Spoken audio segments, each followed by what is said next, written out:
चाकू से हाथ काटोगे तो पीड़ा तो होगी, ये बात तो तय है, क्योंकि चाकू का स्वभाव काटने का है। तो चोट पहुंचने पर हमारा स्वभाव पीड़ा से चिल्लाने का है। अब आप इसे चाहे जैसे भी समझे, लेकिन कुछ विधि के विधान होते हैं, नियम होते हैं, और इन्हीं नियमों के अनुसार ये दुनिया चलती है। बहुत पुरानी कहावत है, जैसा कर्म करोगे वैसा ही फल पाओगे। मतलब अच्छे कर्म करोगे तो अच्छे फल पाओगे, और बुरे कर्म करोगे तो बुरे फल पाओगे। यह हम सब ने सुना तो है, लेकिन अंदर से विश्वास इस पर हम बहुत कम कर पाते हैं, क्योंकि हमें लगता है कि अच्छे कर्मों का अच्छा फल हमें नहीं मिलता, या फिर ये आपके मन का वहम है, क्योंकि आप सच्चाई नहीं देख पा रहे, असलियत नहीं समझ पा रहे। क्योंकि कर्मों का विधान, कर्मों का नियम तो अपने तरीके से ही काम करता है, वो आपके सोचने से बदल नहीं जाता। आज की जो कहानी मैं आपको सुनाने वाला हूं, उसमें आपको कर्मों का पूरा लेखा जोखा समझ में आ जाएगा कि कर्म किस प्रकार हमारे जीवन को निर्धारित करते हैं। और ये कहानी समझने के बाद आप अपने जीवन में अच्छे कर्मों से कैसे सफल बन सकते हैं, वो भी सूत्र पता चल जाएंगे। इससे पहले कि आप इस कहानी में खो जाए, इस चैनल को सब्सक्राइब जरूर कर लें। तो चलिए कहानी शुरू करते हैं। एक नगर में एक व्यापारी रहता था। वो व्यापारी बहुत धनवान था। अपने नगर के बड़े बड़े व्यापारियों में उसका नाम लिया जाता था। अपने नगर में भी उसका बहुत नाम था। फिर एक दिन शुभ घड़ी में उसे एक पुत्र प्राप्त हुआ। पुत्र के जन्म पर व्यापारी बहुत खुश हुआ। उसने अपने पुत्र का नाम सोमनाथ रख दिया। व्यापारी ने सोचा कि अब उसका पुत्र बड़ा होकर उसके कारोबार को संभाल लेगा और वह नगर का सबसे बड़ा व्यापारी बन जाएगा। उसने अपने पुत्र का अच्छे से लालन पालन किया, उसे अच्छे से पढ़ाया लिखाया, और सोमनाथ ने भी बड़े होकर अपने पिता के व्यवसाय में हाथ बंटाना शुरू कर दिया। पिता अपने पुत्र को ऐसे काम करते देख बहुत प्रसन्न होते थे। फिर जब सोमनाथ कुछ समझदार हो गया तो व्यापारी ने उसका विवाह एक सुंदर युवती से करवा दिया। सोमनाथ भी बहुत खुश था। शादी होने तक तो वह अपने पिता के साथ व्यवसाय में हाथ बंटाता रहा, लेकिन फिर अचानक ही सोमनाथ में कुछ परिवर्तन आने लगे। वह दिन भर अपने दोस्तों के साथ घूमने लगा। धीरे धीरे उसे एक बहुत बुरी आदत ने पकड़ लिया, जुए की। सोमनाथ अब ना तो अपने घर पर ध्यान देता था और ना ही अपने पिता के व्यवसाय में।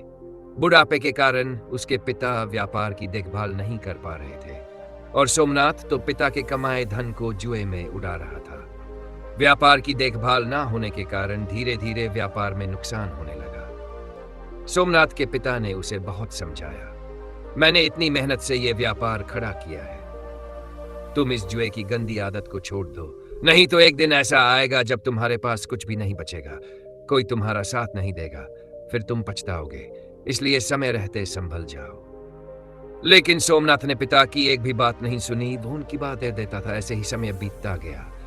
पिता बूढ़े हो चले और बीमारियों ने उन्हें जकड़ लिया। कुछ समय बाद व्यापारी की मृत्यु हो गई। अपने पिता की मृत्यु पर भी सोमनाथ को कोई अफसोस नहीं था। उसके चेहरे से ऐसा लग रहा था मानो उसे आजादी मिल गई ही था। अब कोई कहने सुनने वाला जुआ खेलने लगा। वह चाहता था कि एक ही दिन में जुए में हारा हुआ सारा जीत कर फिर से बड़ा आदमी बन जाए, इसलिए वह और भी बड़े दाम लगाने लगा। सोमनाथ की पत्नी ने उसे बहुत समझाया, तुमने बहुत सारा धन गंवा दिया है, अब जो थोड़ा बहुत बचा है उसे क्यों लुटा रहे हो? लेकिन कहते हैं ना, जब नाश मनुष्य पर छाता है तो पहले विवेक मर जाता है। सोमनाथ ने उसकी एक भी बात नहीं मानी। अब वह दिन रात जुए में व्यस्त रहता था, पर उसके पास कोई कुबेर का खजाना तो था नहीं जो कभी खत्म ही ना हो। धीरे धीरे सोमनाथ का सारा धन खत्म हो गया। वह सब कुछ गंवा चुका था। जब उसकी पत्नी को यह पता चला कि उसका पति सब कुछ हार चुका है तो उसे बहुत बड़ा आघात लगा। उसकी हृदय गति रुक गई और उसकी मृत्यु हो गई। लेकिन सोमनाथ को इस पर भी कोई अफसोस नहीं हुआ। उसे किसी बात से कोई फर्क ही नहीं पड़ता था। ऐसा लगता था जैसे उसकी संवेदना खत्म हो चुकी थी।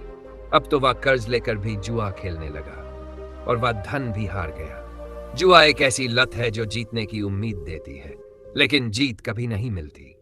अब सोमनाथ कंगाल हो चुका था। उसके पास 2 वक्त का खाना खाने लायक भी धन नहीं बचा था। पूरा नगर जान चुका था कि सोमनाथ के पास अब कुछ नहीं बचा है। जब वह किसी से मदद मांगता तो लोग उसे मना कर देते। एक समय था जब उसके परिवार का नाम बड़े व्यापारियों में लिया जाता था, पर अब कोई भी उसकी मदद नहीं करता था। लोग उसी की इज्जत करते हैं जो मेहनत से कमाता है, जो अपने जीवन में सफल होता है और दुनिया के सामने उदाहरण बनता है। जब सोमनाथ के ससुर को यह सब पता चला, तो उन्होंने अपनी बेटी की चिंता में तुरंत उससे मिलने का निश्चय किया। वो जब पहुंचे तो देखा कि उनकी पुत्री बहुत दुखी है। उसने फटे पुराने कपड़े पहने थे और भूख से उसका चेहरा मुरझा चुका था। अपनी बेटी की ये हालत देखकर उन्हें सोमनाथ पर बहुत गुस्सा आया। उन्होंने अपनी बेटी को अपने साथ ले जाने का फैसला कर लिया। उन्होंने सोमनाथ से कुछ कहा भी नहीं, बस बेटी को लेकर चले गए। जब सोमनाथ घर लौटा तो देखा कि उसकी पत्नी तो चली गई है। ये देखकर वह बहुत दुखी हुआ। अब वह पूरी तरह अकेला रह गया था।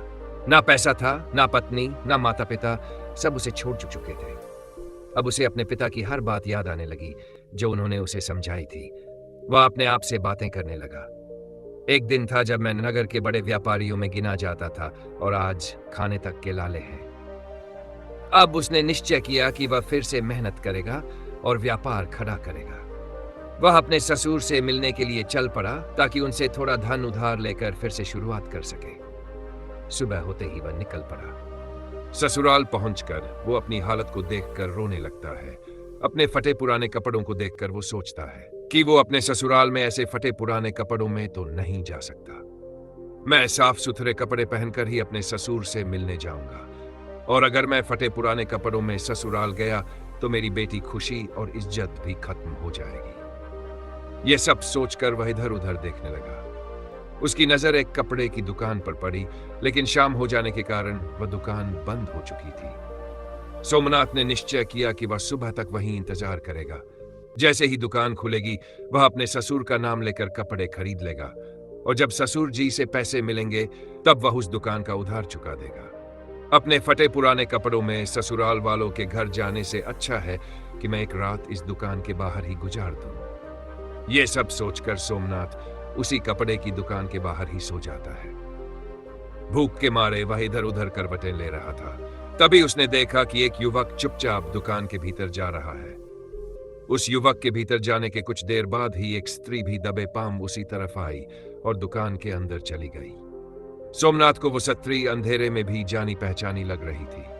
उसने स्त्री को ठीक से देखने के लिए दुकान की खिड़की से झांका। वहां पर जो उसने देखा वह देखकर उसके होश उड़ गए, क्योंकि वो औरत कोई और नहीं बल्कि उसकी ही पत्नी थी।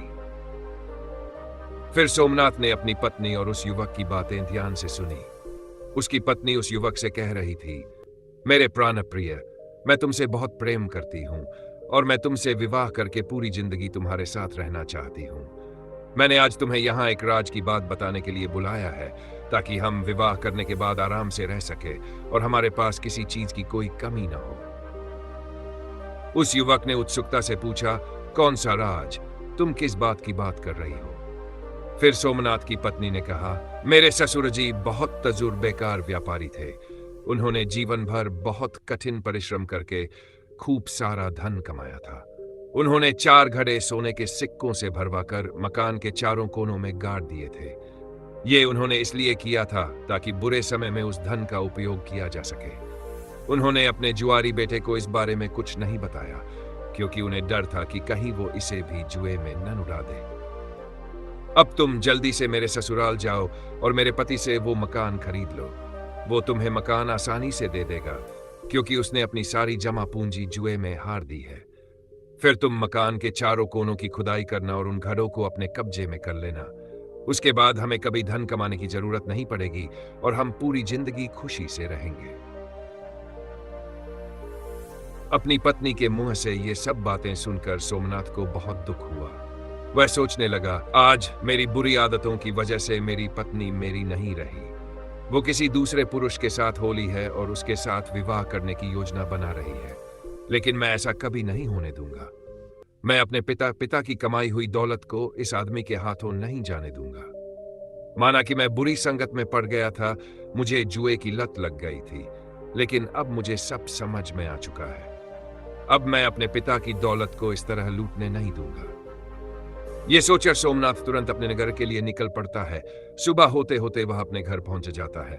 घर पहुंचकर वह बिना समय गंवाए मकान के चारों कोनों की खुदाई शुरू कर देता है। खुदाई करते ही थोड़ी देर में उसे वो चारों घड़े मिल जाते हैं। वह उन घड़ों से सोने के सिक्के निकाल लेता है और घड़ों में कोई अलार कर उन्हें वापस उसी घर गाड़ देता है। इसके बाद सोमनाथ अपनी पत्नी के प्रेमी का इंतजार करने लगता है। कुछ दिनों बाद उसकी पत्नी का प्रेमी उसके घर आता है।